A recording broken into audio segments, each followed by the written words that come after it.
And another thing is that he's made of metal, so he doesn't really have a lot of appendages where you can get a lot of overlap and follow through for the actions. But we did give him a dance animation. You just saw that. And for that, I went to YouTube, which is a great source for animation, and looked up pop and lock dances, and so we gave him a nice, cool little dance. Next, we have the Tauren Marine. He's based on the Marine Anims, and the thing that I could add to this was, of course, he's chewing his cud because he's a cow, and his tail. He's got a tail, so tried to make it very cow-like. It just sort of hangs there, and then it whips around when it's needed. Then next, we have the A-Bomb, or the Abomination. And this guy was a lot of fun to do. He's really big and heaving, and yet he's really fast. So he's based on kind of samurai fighting games, once again. He's not very smart, kind of has a one-track mind. He only has one eyeball that works. You can see his little eye ticking around in there. And so I wanted to give it a lot of overlap and follow-through to kind of convey, that he's fat. And so I put a lot of extra bones in for the jiggle.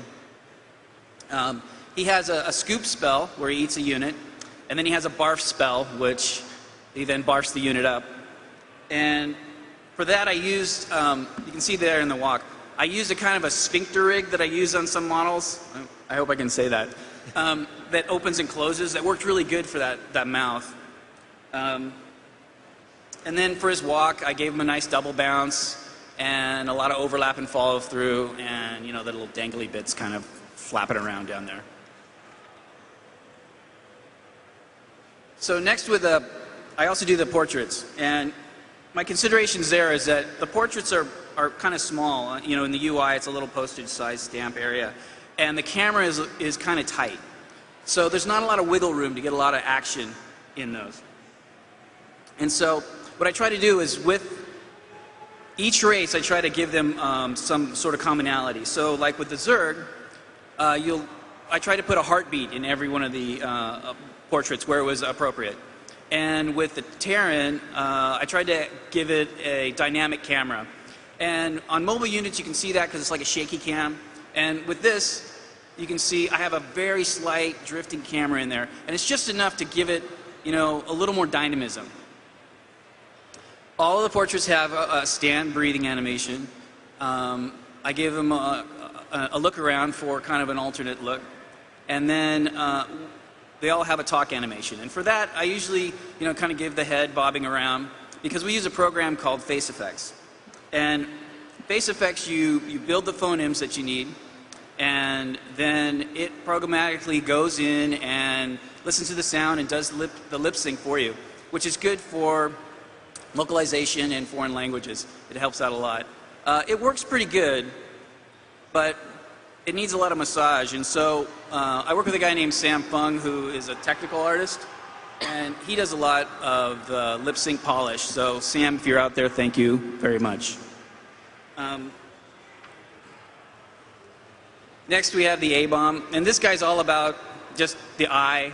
He's got one working eye and his tongue. And so a lot of times what I'll do for the portraits is give them eye darts. And eye darts are when the eye kind of looks in like a little triangle pattern and snapping around. And sometimes that's all you need just to give a little bit of life to it. And then on the blink, you can see when he blinks his eyeball pulls in a little bit because he's got such a big bulging eye. And then I gave him a little head tilt on one of the animations, and it kind of looks like a puppy dog to me. I don't know. Finally, we have Sylvanas, and she's stoic and proud and a bit aloof, maybe a little stuck up. And so for her breathing, it's very shallow. I felt that was a little more ladylike.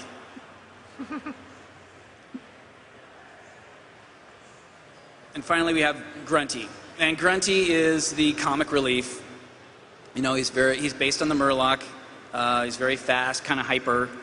And when you see the unit in the game, his animations are very cartoony, and he's kind of based on the dancing frog atoms, that you see. So, and with that, I hand it over to Brian Sousa. Thank you, Jay. You guys are getting better. Good, good, good. So today I am going to run through some Scoot of the... in, Brian. What? Scoot in. Excuse me. I'm going to run through some of the environments and the art that we did for some of the mods that we worked on. As you can see, though, I wanted to get this straight. I am not Dustin Browder. We might look a little similar, but as these are avatars in the game, do you guys know what portrait this is for? The Goliath, yes. I'm the regular Goliath pilot, and Dustin is the mercenary, so pretty much... The mercenary is more powerful, right? Not at all. Okay. So first I'm going to go through some Irish Chef doodads and props that we made. Irish Chef is basically like a game show, and so we made our main area to look like a kitchen. And of course you come to the stove to create your recipes, such as the, I don't know, lava-seared Muta wings or the Ultra Rick roll. We put a Protoss feel on all of this, but you can obviously tell what they are.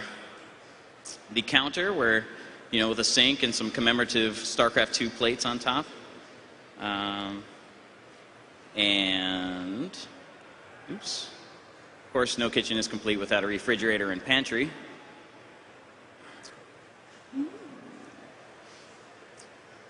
These are some of the food pickups, the ingredients that you'll find in the game that you need to make your recipes with, such as noodles or, what was that, butter, cheese, eggs, circling meat, tentacles, for some of the awesome foods. And the power-ups that you can pick up to nuke your other players. Some will give you speed, like the dash or the Great Equalizer, which will nuke the first place player, and the decoy, which will place down an ingredient on the map that will explode when another player picks it up. But I think we did a lot more work on the Dota map.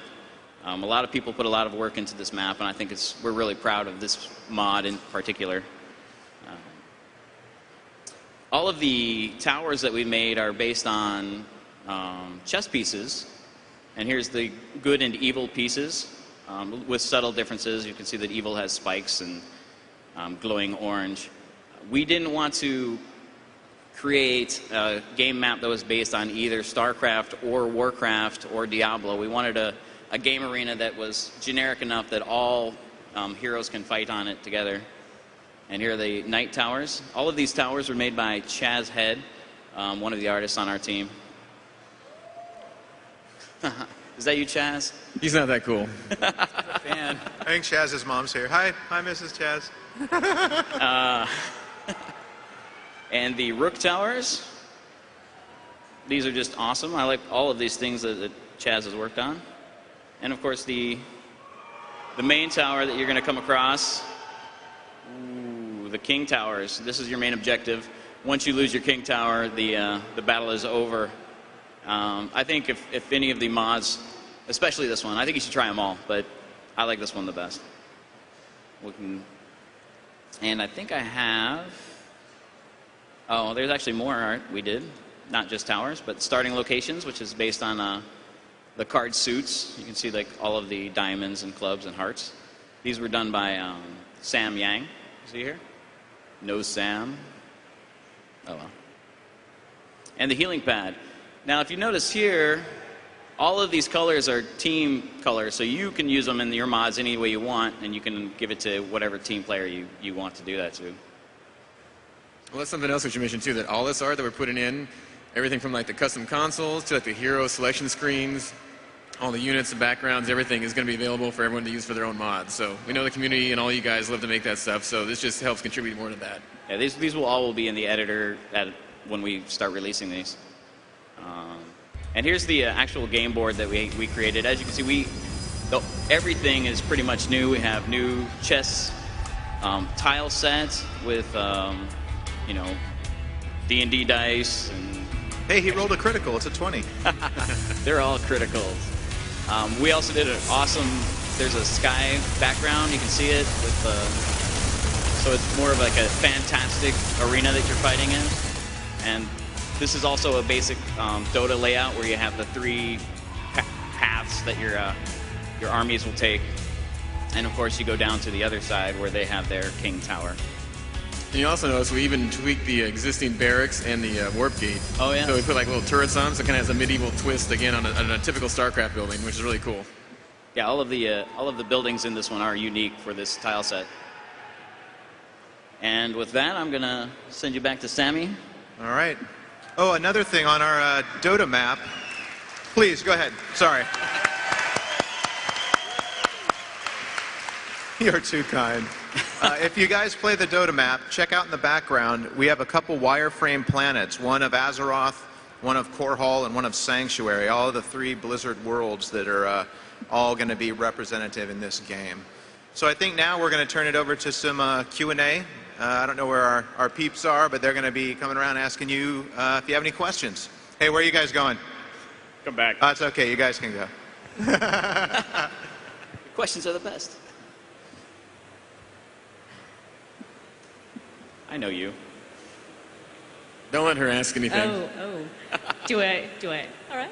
This question is for Brian Sousa. You're going to have to speak up, ma'am. We can't hear you. Oh, I'm sorry. This That was a question is for Brian Sousa. It's a 2-parter. Uh-oh. The first part would be, Brian, how did you get so sexy? Wow. And also, the second part would be, I hear you have magic fingers. Will you be demoing this later? Yes. Well, first of all, my parents are right over there, so you can thank them for how sexy I am. That's not really up to me, but you know, this is who I am.